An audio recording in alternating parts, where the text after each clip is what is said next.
Hello, habari. Naitwa Noeli kutoka BLC Homes.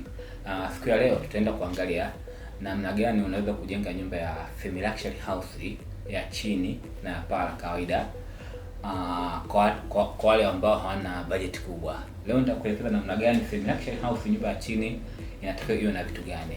Kwa hiyo tutaenda kuangalia kimoja baada ya kingine. Na pia nina mfano. Tuna mfano wa nyumba ambayo ni semi luxury house. Na mfano wetu ni hapa.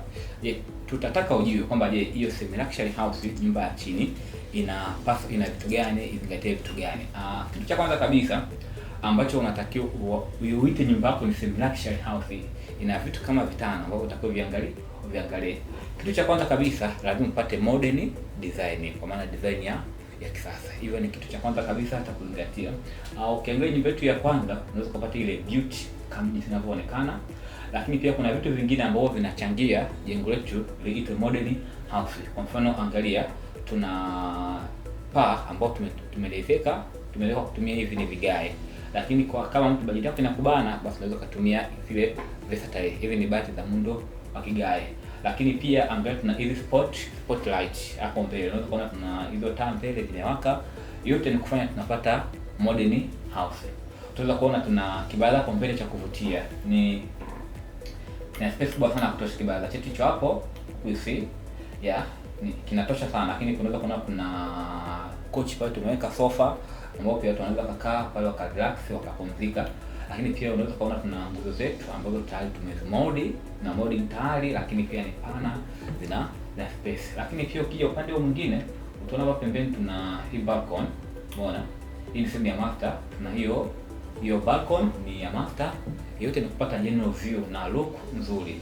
Lakini pia kitu kingine, ili nyumba yetu iweze kuita ni modern au semi luxury house, angalia size ya madirisha. Tuna madirisha mapana sana. Angalia dirisha la master ili hapa, angalia dirisha hili hapa. Ni dirisha kubwa na ni pana. Yote ni kupata ile view nzuri. Lakini faida kubwa ya kuwa na madirisha makubwa ni kwamba unapata mwanga wa kutosha ndani, natural light from the sun. Kwa hiyo yote hii inakusaidia upate modern house. Lakini vitu vingine ambavyo ni interior, ukiachana na ile general look ya jengo lako, ni upande wa ndani. Unapokuwa na semi luxury house, unatakiwa uzingatie ceiling ya nyumba yako. Ceiling inatakiwa ni ndefu, at least upate mita 3.5, yani kimo cha kutoka kwenye sakafu mpaka kwenye gypsum board. Lakini pia lazima uzingatie vyumba vyako viwe ni vikubwa na viwe na space. Tutaenda kuangalia jinsi gani hii nyumba kwa ndani ina ukubwa kiasi gani na ina fit kwenye kiwanja cha ukubwa gani. Lakini pia lazima uzingatie upate vyoo vizuri vya kisasa, kuanzia shower, kuanzia sinki la choo, kuanzia sinki la kunawia. Vyote lazima ufanye vile vya kisasa. Lakini pia lazima nyumba yako upande wa jiko pia utengeneze vile marble. Zote zinafanya nyumba yako inakuwa inavutia na inang'aa. Lakini pia lazima kutengeneza showcase ya TV nzuri na sasa. Hii ni nje ile modern design ya nje. Hii yote inakusaidia upate ile view ambayo ni portable ya kisasa na ni modern. Hii hapa ni upande wa sedeti jinsi inavyoonekana. Hii ni general look ya jengo letu. Obviously kuna slide inaigeuza pande zingine.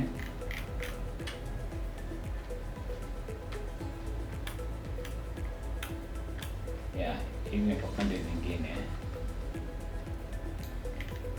Unaona kwa ni kipana, lakini pia tuna hizo gable. Hapa tunakuona window. Yote hii ni kupata modern house ambayo ni ya kisasa na ni ya nguvu.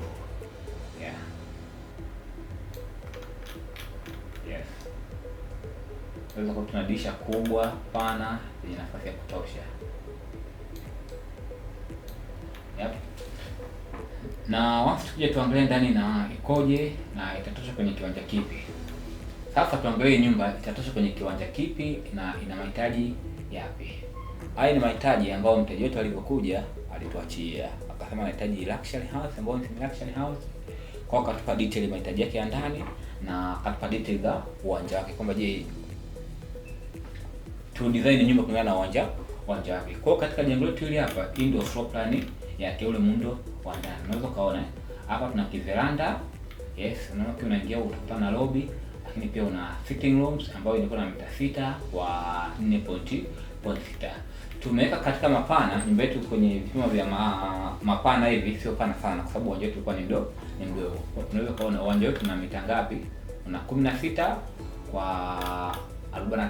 Kwa katika haya mapana tulipaswa kuyabana sana, tulitakiwa kuyabana sana walau 15 ili uweze kufika kwenye uwanja. Umeona? Kwa kwenye mapana kidogo vimba vyangu sijavitanoa sana, ila kwenye marefu na vitanoa kwa sababu na nafasi ya kutosha. Kwa hiyo unaweza kuona tuna sitting room ni kubwa, ina mita 4.6 kwa 6. Lakini tuna dining hapo ina mita 3 kwa 2.8, tuna jiko ina mita 3 kwa mita 4. Unaona, tuna corridor, ndio una master bedroom. Unaweza kuona master ina space ya kutosha, ina mita 4.4 kwa 4.4 hiyo. Then tuna closet, tuna dining, tuna prayer room, chumba cha kusalia. Tuna vyumba hivi huku. Almost vyumba vyote ni master bedroom. Kwa hiyo nyumba yetu yote ina vyumba vyote ambavyo ni master bedroom. Kwa hiyo nyumba hii tunaweza kuita kwamba ina hadhi ya kuita semi luxury house. Yes, vyumba ni vikubwa na vyote ni master. Je, nyumba hii inatoka kwenye uwanja upi? Nyumba hii ukiwa na uwanja at least mita 16 kwa 43 inatosha. Kwa wale ambao wana viwanja vya 16 na kuendelea au 20 na 25, nyumba hii inafaa zaidi. Kwa hiyo kama unahitaji kumiliki semi luxury house, hii ni mfano wa nyumba ambayo inakuita na inakufaa zaidi. Kumbuka sisi ni timu ya BWC Homes. Tuna wataalamu wa kuchora ramani za nyumba, tuna wataalamu wa kujenga. Kwa kama utakuwa na swali lako la kuhitaji ushauri kutoka kwenye timu zetu, sisi tuko tayari kusaidia mdau wa ujenzi.